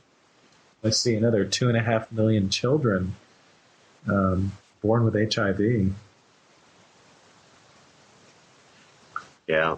After Patrick died, his nurse, one of his nurses that had to help me because it was just impossible to do it all alone, came down with AIDS too. And I took care of him as well afterwards, as best I could, you know. And then another one of the wonderful people that was involved in helping during those years also came down with it, and I ended up taking care of him because so many people that come down with AIDS, young people out there, you think your folks and your relatives are just going to love you to death when you tell them, "Hey, Daddy, I've got AIDS." They don't really like that. Believe me, they don't. And even though they'll be on your side, I tell you, you're going to lose a lot of relatives who could care if you lived or died after they find out you've got AIDS. It is it's like the mark of the beast on your head, believe me. So you end up having to take care of some people sometimes because. Have you ever seen this picture of what they do in Buenos Aires on World AIDS Day? I don't think so. They take a 67-meter long, which, well, let's see, a yard is about a meter, so that would be about, 22 yards. I'm probably getting that wrong. But they take a 67-meter long condom, and they quote condom, and they strap it on this big obelisk that is called, apparently, the Obelisk of Buenos Aires. I don't know if they do this every year. I'm looking at this picture, and it looks like they did it at least in 2005. It's attention-getting. It sort of gets the point across. I can imagine. Here's something else really interesting. You know, at the White House, they apparently have a tradition of hanging a red ribbon between a couple of columns in the North Portico on World AIDS Day, which I'll tell you, we've really come a long way because, as we all know, 25,000 Americans had to die of AIDS before our president could be bothered to say the word in a speech. Mm-hmm. Yeah. Now here we are. That's the thing. I keep saying, get real. Don't be afraid to be real. Sure, I tell you, I've got a potty mouth, and I got plenty of things that are wrong, but you just got to accept yourself, whatever you are, with all of the things that are so-called wrong, and get real. And don't be afraid to be real. Don't be afraid to talk about things that are real in your life. Speaking of real, I found it. Okay, here's what PEPFAR has done. PEPFAR, let's see, in 2003, President Bush launched it stands for President's Emergency Plan for AIDS Relief, to combat global HIV/AIDS. the largest commitment by any nation to combat a single disease in human history. This may be his single best legacy of his presidency, bless his heart. Not a bad legacy, but, it's just he ain't getting a lot of credit right now for being up to much. But here we go. The new legislation will, this is obviously an old press release, but here's the plan. Dramatically increase, it was only reauthorized in July. It's a 5-year piece. So the new 5-year plan dramatically increased the financial commitment to the fight, authorizing up to $48 billion. Now that's interesting because, back in the day before we were afraid to spend, $780 billion to bail out a bank or two. Yeah. Remember we used to, the boogeyman they used to whip out to scare us about socialized medicine, basically universal health care in this country was, oh God, it'll cost $18 billion. Of course, now that seems like chump change. We'll compare that to, we are spending $48 billion over 5 years to combat global HIV AIDS and also tuberculosis and malaria. This PEPFAR it's pepfar.gov, goes on to say under this legislation, the next phase of our commitment will support treatment for at least 3 million people, prevention of 12 million new infections, and care for 12 million people, including 5 million orphans and vulnerable people. That's vulnerable children. Sorry, that's really good Thank stuff. goodness, yeah. That's one of that it's necessary, but glad somebody's doing it. That is a spiritual thing to do, not a religious thing. It's spiritual. Yes, exactly. Mm-hmm. Turning away from sin.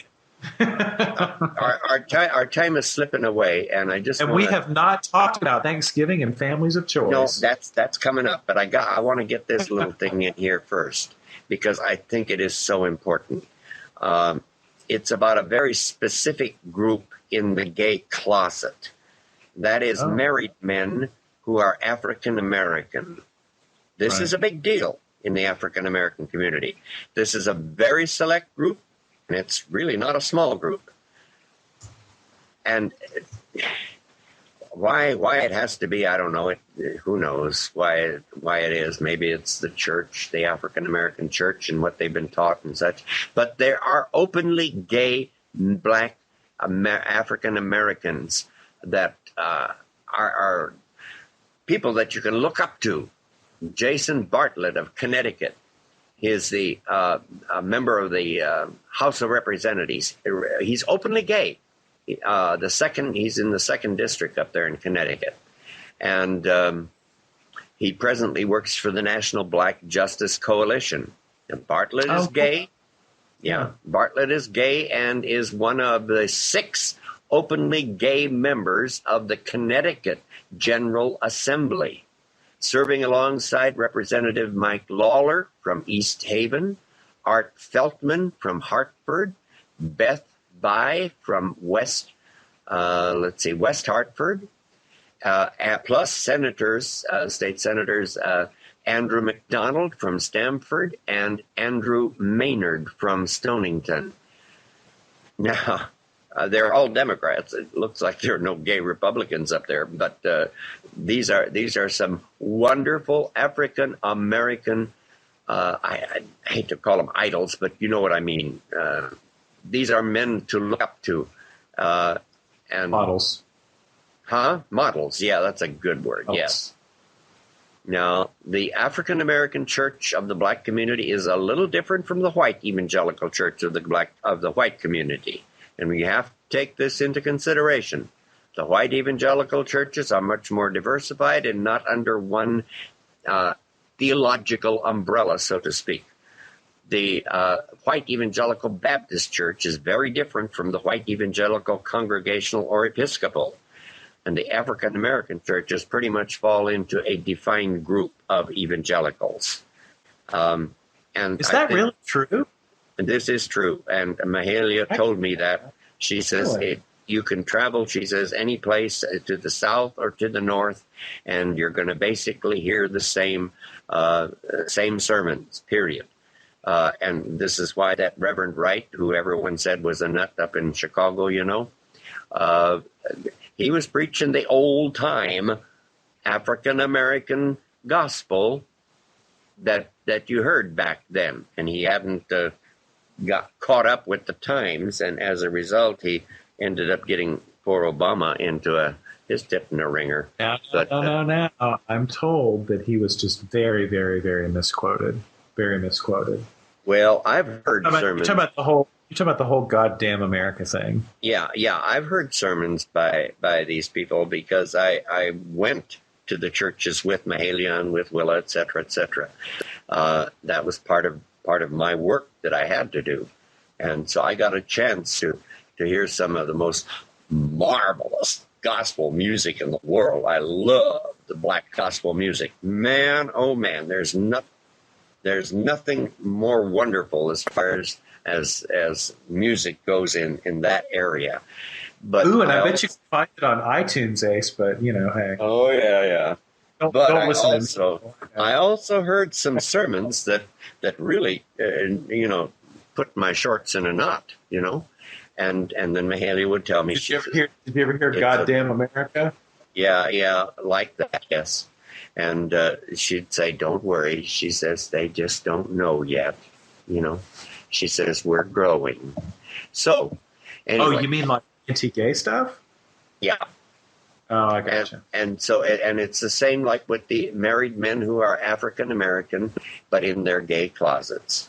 The church keeps them there pretty much, so they're scared to death to come out of the closet. Yeah, I think the universal theme is that the church is in denial. Whatever church you're going to is going to be in denial about something. But they're pretty strong in the African American churches, you see. So that's part of that whole ball of wax there. Anyway, yeah. I just wanted to bring that to. Let's issue them. You know what we haven't done yet tonight? We have not issued a Lundon Calling Bless Their Hearts. And I think we ought to send one out to the people in the pulpits who are not doing much to advance the cause these days. Yes, bless their hearts. They sure aren't. Bless their hearts on this Thanksgiving Eve. Yeah. Excuse me. Well, I worked as a waiter during the time that after my divorce, and I was doing work as an activist, which doesn't pay for crap. But so I worked as a waiter to make sure I had some money in my pocket.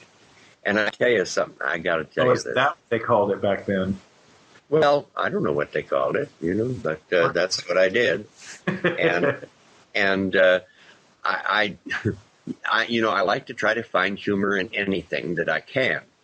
Well, one day, it was the Little Hilldale Cafe in West Hollywood, California, and they made all their own soups and everything, and our soup of that day was chicken soup, And then the cook called me in the back and he says, "Ace, we're going to change the soup to split pea soup." And I thought, okay, chicken. Oh, and then somebody ordered the soup, and so I put the order in for his chicken soup, and then I had the chance to yell back into the kitchen, "Hold that chicken and make it pea." Oh, eggs! And all of the people in the restaurant heard it, and they just roared. And I pretended like I didn't know what I had said wrong, but it sure gave them a good laugh over their meal. That's awesome. The origin of Thanksgiving. We've just got a few little minutes left here. Abe Lincoln in the middle of the Civil War, prompted by an editorial of Sarah Josepha Hale in the September issue of Godey's Ladies' Book, named the final Thursday of November as Thanksgiving in 1863. And in 1939, FDR made it next to the last Thursday because of the Depression, so merchants would have a longer period to sell before Christmas. Then Congress came along in 1941 and made it the fourth Thursday of November, which would be sometimes the last and sometimes the next to the last Thursday. And since 1970, Native Americans have called it a National Day of Mourning. Thanksgiving basically started in Europe in what they call the harvest festivals. And so when the new people got over here to this new land, it was sort of like a hangover with them, like the Pilgrims in 1621 when they held a 3-day feast to celebrate their bountiful harvest that they had reaped after the first winter in North America. And that's where we get Thanksgiving. It's one of the holidays that I do like. In Canada, Martin Frobisher, I think there's a bay called Frobisher Bay up there. Anyway, in 1578 held one in Newfoundland. And the first official one in 1872 was on April 5th, and it settled to the second Monday in October in 1957.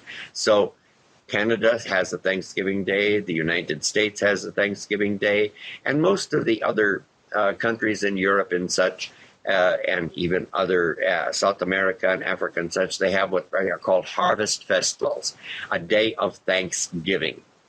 And this is really what it's all about.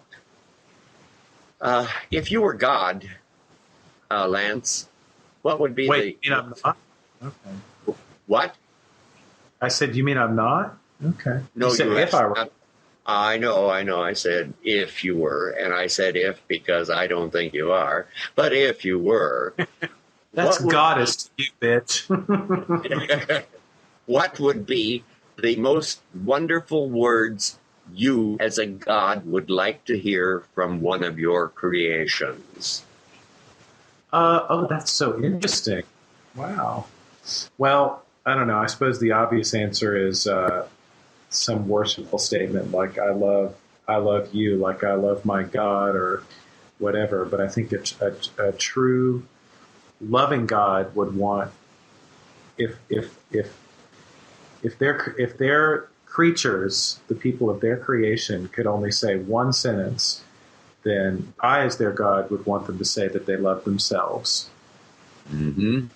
Well, I happen to live by this. I think my Creator wants to hear this from me more than anything else. You're going to make me do a joke, aren't you? And I just said something real. No, it's no joke. It's just 2 little words. And it's daily for me throughout my days. And those 2 little words are to my Creator, thank you.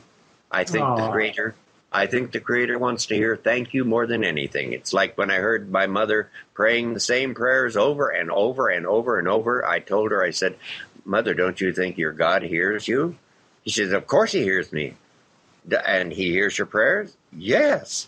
I said, then why do you keep praying the same thing to him over and over and over? If he can't hear you the first time, he's not going to hear you the 12th time you pray it. Yeah, that's not praying. That's. I said, so just let him know that you're thankful, and don't pray the same thing over and over. And if you do pray it once, leave it, because he did hear you if you really believe he heard you. So anyway, that's just my thoughts. And now we're getting so close, but we got about 2 minutes left. A young man named John received a parrot as a gift. The parrot had a bad attitude and an even worse vocabulary, and every word out of the bird's mouth was rude, obnoxious, and laced with profanity.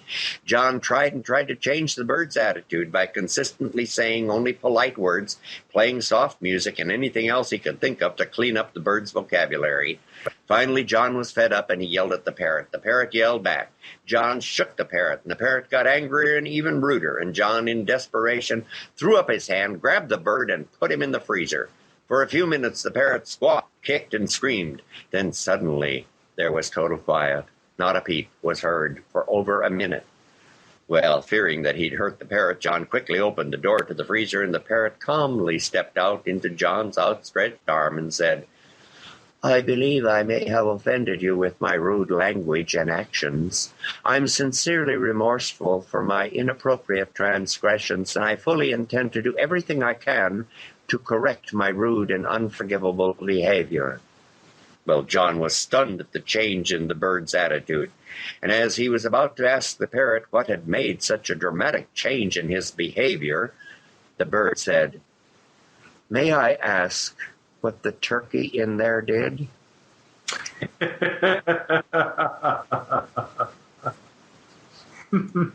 Yes, there was a frozen turkey in there. So, folks, may your stuffing be tasty. May your turkey be plump. May your gravy and potatoes have never a lump. May your yams be delicious and your pies take the prize. And may your Thanksgiving dinner stay off of your thighs. Happy Thanksgiving, everyone. Happy Thanksgiving. You are loved. Don't you ever forget it. See you next week.